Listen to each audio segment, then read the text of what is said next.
Je me rends vite compte que j'ai pas le niveau, que ce qu'on me demande d'apprendre, c'est pas pour moi, et que ça va pas le faire, quoi. Donc je me dis, je vais devoir me réorienter.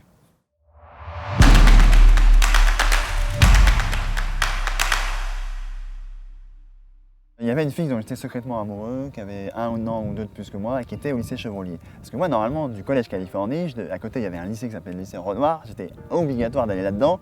Voilà, ça m'intéressait, quoi. Bon, sauf que moi, je voulais aller au lycée Chevrollier, voilà, je pense que vous avez compris. Et donc j'ai pris tous les cursus qui n'étaient pas au lycée Renoir et qui étaient au lycée Chevrollier. Et je me suis dit, qu'est-ce que je fais là? Alors je regarde, et à un moment je me dis, oh mais ça, c'est un truc qui a l'air intéressant. C'était une seconde TSA productique. C'était une seconde où on allait apprendre à fraiser, à s'occuper de machines à commande numérique, un peu plus dans l'industrie, etc.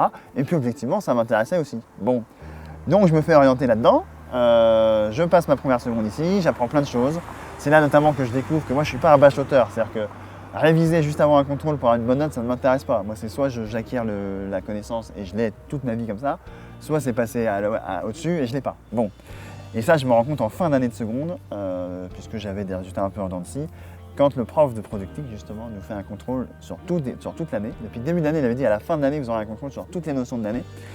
Et là je cartonne, j'ai la meilleure note de la classe et de loin, puisque j'avais intégré toutes les notions. Ça m'a fait du bien. Ensuite, la logique, c'est de passer en première électrotechnique. Donc tout ce qui est électricité, automatisme, un peu de programmation aussi, courant fort, courant faible, etc. Là, je me retrouve à faire de la physique, du dessin technique, des mathématiques, tout ça coef 5-6, et je me tape que des 4 sur 20.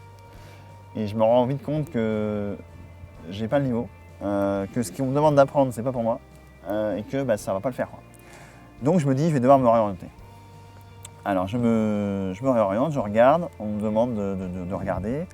Je vais éplucher un peu tous les manuels, etc. Et à un moment donné, je vois un truc qui s'appelle sciences et techniques tertiaires. Il va y avoir un peu de compta, un peu de communication, tout ce qui est quelque part la gestion d'une boîte, tout ce qui est l'économie, etc. Et je me dis ça va me plaire. Je vois les manuels, en plus ça me paraît pas bien compliqué. Et donc je me réoriente, je fais une deuxième première en STT ce coup-ci. Donc je me retrouve avec des gens d'1 an, voire 2 ans moins que moi, pourquoi pas. Et en fait, toujours sans rien faire, avec le même niveau d'énergie, on va dire, c'est simple, je passe de 8-9 de moyenne, voire 10 de moyenne, à 13-14 de moyenne. Et je me dis, ok, j'ai trouvé ma voie, c'est plutôt cool. Donc je continue, je passe le bac, puisque du coup, terminal, je passe ce bac-là. Et ce bac-là, il avait la particularité d'avoir des gros coefficients sur l'oral. C'est-à-dire que je crois qu'il y avait un truc coef 8, c'était un truc de dingue. Déjà en première, j'avais passé un oral de français. J'avais tapé le 20 sur 20 ou le 18 sur 20 en oral de français, qui était plutôt une belle perf. Et donc je découvre à ce moment-là que apparemment, dans ma façon de faire, ma façon d'apprendre, ma façon de restituer ce que j'ai appris et de vivre en fait ce que j'ai appris, je suis plutôt pas mauvais, je suis plutôt bon. Et donc j'y vais tranquille. Il y a toujours un peu de maths, donc je me fais accompagner en terminale pour juste repérer les 4 exercices qui sont sûrs de tomber au bac et pour au moins viser le 10 pour pas que ça me desserve. Et j'y vais comme ça, à la fois préparé avec ma méthode, donc sans avoir révisé trop, mais quand même en étant à peu près. Et je passe mes épreuves de bac, je passe mon oral qui se passe merveilleusement. Je tape un 16 sur 20 en oral coef 8, qui était quand même une belle performance. Et j'obtiens mon bac avec mention assez bien.